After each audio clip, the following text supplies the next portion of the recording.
រឿងផ្សំដែលយើងមានដូចជាឈាមជ្រូកឆ្អឹងជំនីជ្រូកខ្ទឹមសល្មៀតស្លឹកក្រូចសើចម្ទេសគល់ស្លឹកគ្រៃប្រហុកអំបិលនិងខ្ទិះដូងយើងយកពីដើមជាដំបូងយើងចាក់គល់ស្លឹកគ្រៃម្ទេសស្លឹកក្រូចសើចហើយនឹងល្មៀតខ្ទឹមនេះយើងចាក់ចូលគ្នាទុកចូលគ្នាណា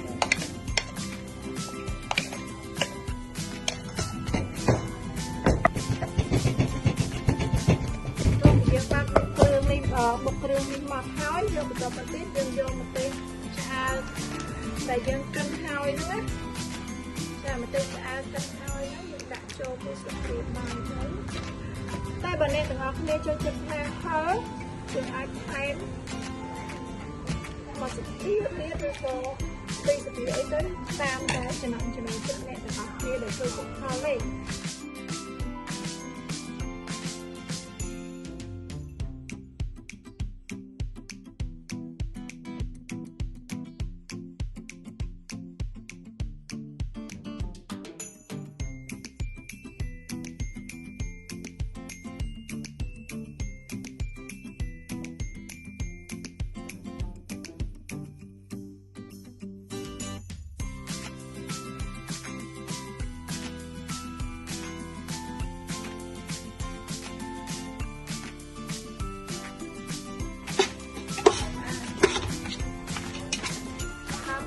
តិចដើមចូល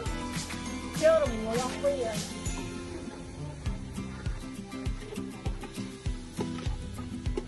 តាមដាក់គ្រឿងផ្សំបដាសិនទីមួយខ្ញុំដាក់អំបិលមួយស្លាបកាហ្វេពេលដាក់នេះយើងអត់អាចដាក់ទាំងអស់ដាក់មកវាធំបានទេព្រោះខ្លាចទៅប្រៃចឹងណាហើយប៊ីចេងចុងវាសារ៉ូឌីខ្ញុំប្រើម្សៅរ៉ូឌីច្រើនទៀតខ្ញុំដាក់ម្សៅរ៉ូឌី2ស្លាបតមកទៀតខ្ញុំដាក់ស្ករស1ស្លាប2ស្លាបតមកទៀតខ្ញុំដាក់ស្ករត្នោត1ស្លាបព្រាបាយ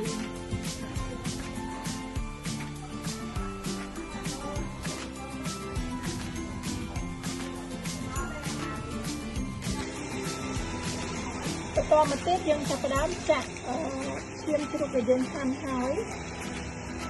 ឈាមជ្រូកនឹងដែរខ្ញុំហាន់វាស្ដើងសារយើងធ្វើដូចរបៀបទឹកទីឈាន់អញ្ចឹងបើទឹកទីឈាន់យើងដាក់ឈាមទាស្ដើងអញ្ចឹងតែ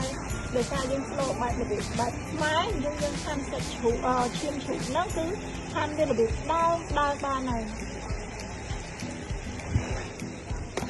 ទឹកអំពិលដែលយើងបានលាយហើយយើងចាក់វាចូលទៅ